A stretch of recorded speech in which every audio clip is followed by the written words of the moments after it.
Amis randonneurs, bonjour! Aujourd'hui, nous sommes basés à Besse et nous allons visiter la cité médiévale de Besse et Sainte-Anastaise. Pas simple à prononcer, mais très beau à visiter. Allez, c'est parti, venez avec moi. Bonjour, moi c'est Émilie. Randonneuse depuis toute petite, je parcours la France. À cheval, en canoë, à vélo, à pied. Ici, je vais vous conter mes aventures. C'est parti!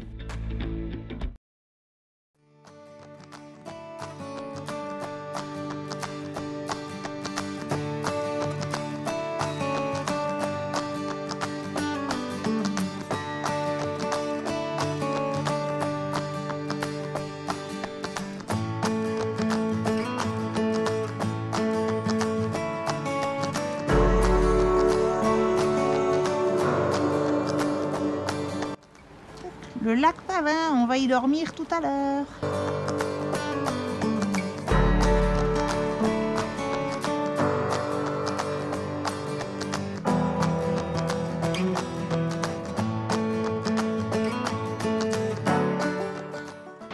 Ça me plaît. Moi qui aime le potager, c'est superbe. Le château du Bailly a été construit au XVe siècle. Intégré au rempart, il ne reste de l'édifice d'origine que ce corps de bâtiment, la tour et les anciens éléments de défense, les corbeaux qui soutenaient le chemin de ronde et les machicoulis. Le Bailly était le représentant du seigneur de la tour d'Auvergne, chargé de collecter l'impôt et de faire respecter la justice seigneuriale, selon les principes de la charte de franchise de 1270. Il était aussi chargé d'organiser la sécurité de la ville.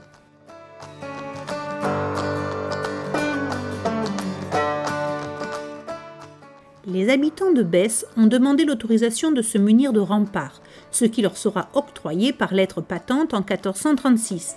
Le sentiment d'insécurité lié à la guerre de Cent Ans de 1337 à 1453 a motivé cette demande. Les remparts ouvraient sur 3 portes de ville et une poterne. Les murailles faisaient jusqu'à 6 mètres de haut et étaient flanquées de 6 grosses tours munies de machicoulis.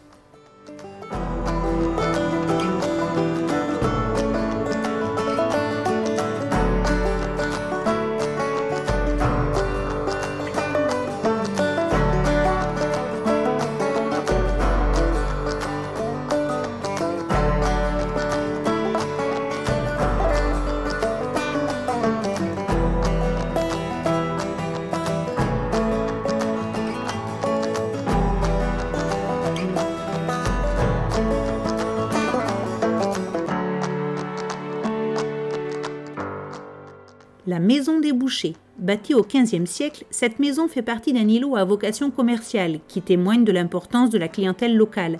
Cette maison a abrité une boucherie depuis sa construction jusqu'en 1984. La rue des Boucheries a un dénivelé important pour faciliter l'évacuation des résidus organiques puisque les animaux étaient abattus dans la rue.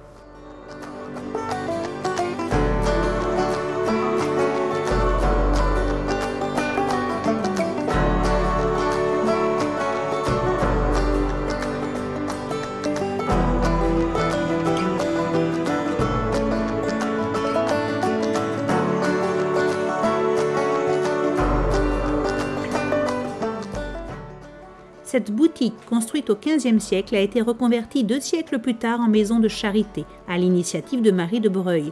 Cette dernière reçoit l'autorisation de Louis XIV de la transformer en un hôpital pour les pauvres en 1715.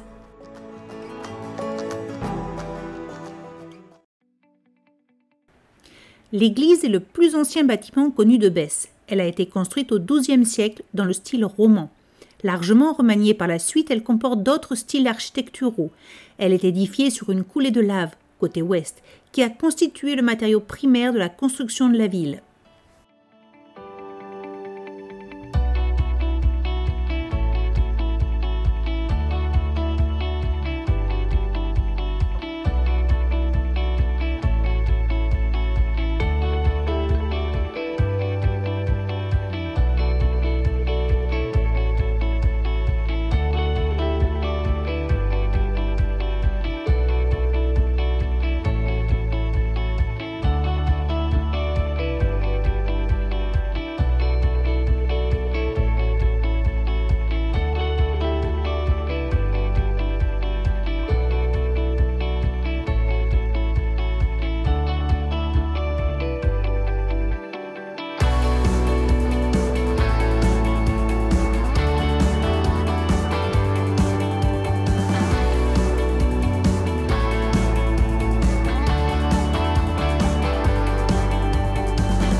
La légende voudrait que dans sa fuite pour échapper à son frère Henri III, le roi de France, Marguerite de Valois soit passée non loin de Besse avant sa mise en résidence surveillée à Usson. Cette maison était certainement l'une des plus luxueuses de Besse, comme en témoigne l'architecture, ce qui lui vaut la réputation d'avoir pu héberger Marguerite de Valois.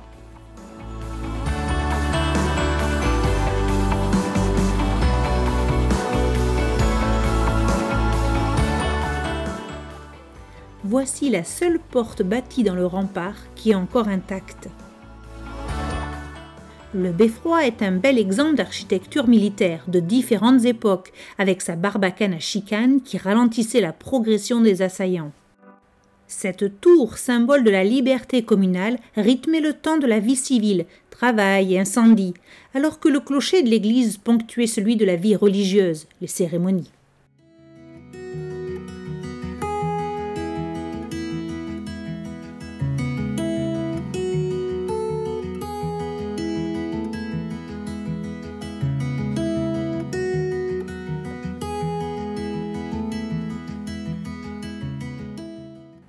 Ce manoir a été construit en 1939 par Ernest Barthélemy.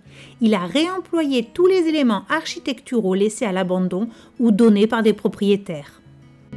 Cet ensemble est rendu homogène par le matériau de construction, mais reflète aussi la diversité des styles et des époques que l'on trouve à Besse.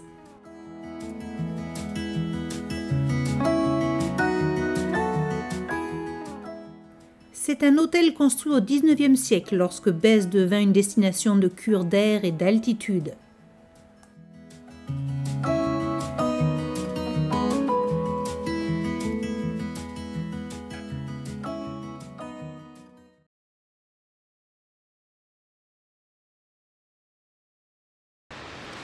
Amis randonneurs, bonjour! Nous sommes basés à Pertuisa et nous partons pour une balade d'une dizaine de kilomètres, voir le lac Pavin en espérant qu'on pourrait y accéder parce que c'est la tempête, on a de la pluie, on a du vent et voilà. Allez, je vous emmène avec nous, à tout de suite!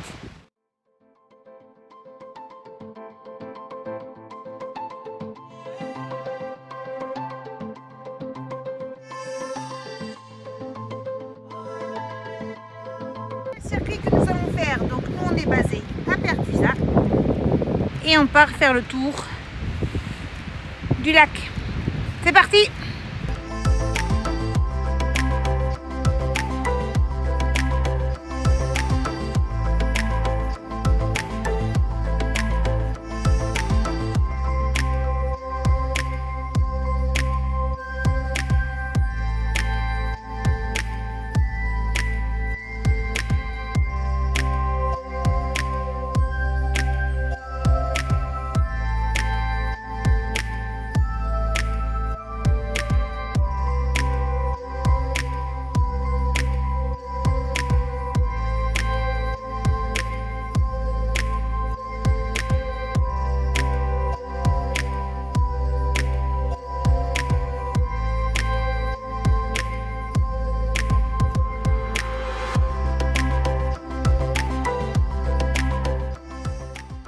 Le lac Pavin est né il y a 6900 ans, de la rencontre explosive entre une montée de lave et la nappe phréatique. Ce lac est le plus jeune volcan de France métropolitaine. L'explosion a été la plus violente de la chaîne des Puys puisque ses projections ont été retrouvées à plusieurs dizaines de kilomètres, formant des strates de 3 à 5 mètres de hauteur. Le cratère s'est par la suite rempli d'eau pour former un mare, mesurant 750 mètres de diamètre et 92 mètres de profondeur. De nombreuses légendes existent. Dès le XVIe siècle, le lac Pavin est décrit comme effrayant. Son nom proviendrait du latin pavens, signifiant épouvantable. Rempli de mystères, le lac Pavin est donc l'objet de nombreuses légendes. Entre le XVIIe et le XVIIIe siècle, il est décrit comme un lac sans fond, dépourvu de poissons, déserté par les hommes. Une simple pierre lancée au milieu de ses eaux déclencherait des éclairs, le tonnerre, la foudre et un immense geyser.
Et voilà, amis randonneurs, une petite balade de 8 km dans la tempête, le vent. Je suis toute rouge et on n'a pas eu chaud, mais bon, ça va, on s'est bien régalé. Ben là, on va faire un casse-croûte et puis on va réfléchir à ce qu'on fait cet après-midi, on ne sait pas quoi. Allez, à tout à l'heure.